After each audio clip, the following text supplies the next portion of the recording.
So when it comes to throwing some great parties, those were some great tips. But the biggest party you're probably ever gonna throw is your wedding day. Yep, the wedding. Now listen, people on average in America today are spending $35,000 according to theknot.com. Some of you are probably like, what? And others of you are like, that's it? But yes, that's it. That's the average. So when you're looking at your budget when it comes to your wedding, because you need a budget, here are just some really high level recommended percentages. And again, recommended percentages. You can change these, just recommended when it comes to this whole industry. Your reception, you're probably gonna spend around 55% of your budget. Yep. The dancing, the bands, the DJ, the food, the venue, all of it. Expensive, more than half your budget. The ceremony, around 12%.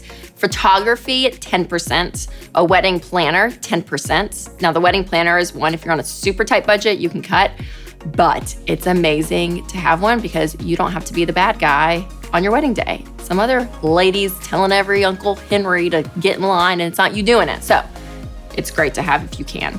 Your dress and tux will be about 8%. Have a miscellaneous category because you never know what's gonna come up, and make that about 5%. So again, high level look at your budget. But at those of you on a super tight budget, here are some great ways to save money when you're planning for your wedding. Number one, limit your guest list. And this is a hard one. I remember even with our wedding, we were like, yes, let's invite all these people. It's so fun. And then you start looking at the money and you're like, oh, every person is so expensive. And it got so bad, you guys, to the point that when people like declined to come to our wedding, we were like, yes, oh, thank God. I mean, like, it's kind of bad. But listen, limit all of the stress and just limit the guest list. Number two, host the ceremony or reception at home or outside. This makes the venues really inexpensive.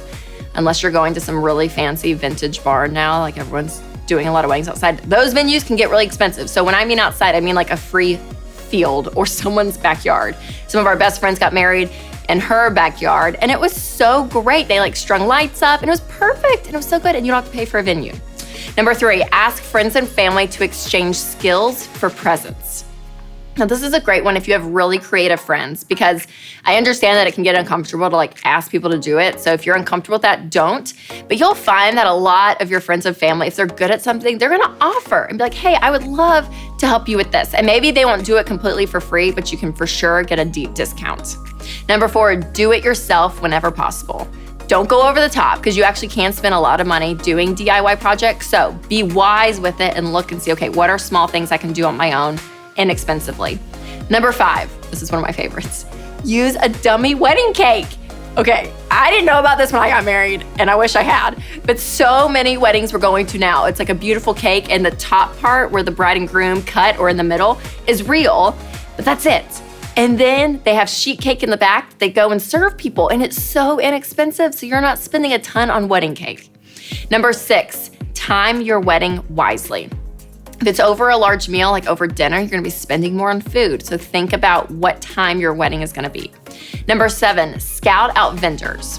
So go get prices from like 2 or 3 different people.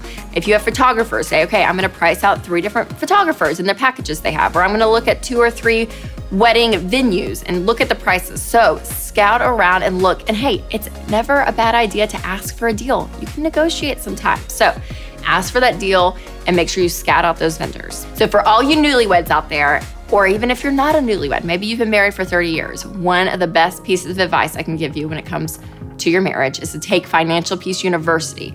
This is the best course because what you're gonna do is you're gonna learn everything about money. We talk about budgeting, getting out of debt, getting on the same page with your money, talking about real estate and even things like insurance. You learn it all.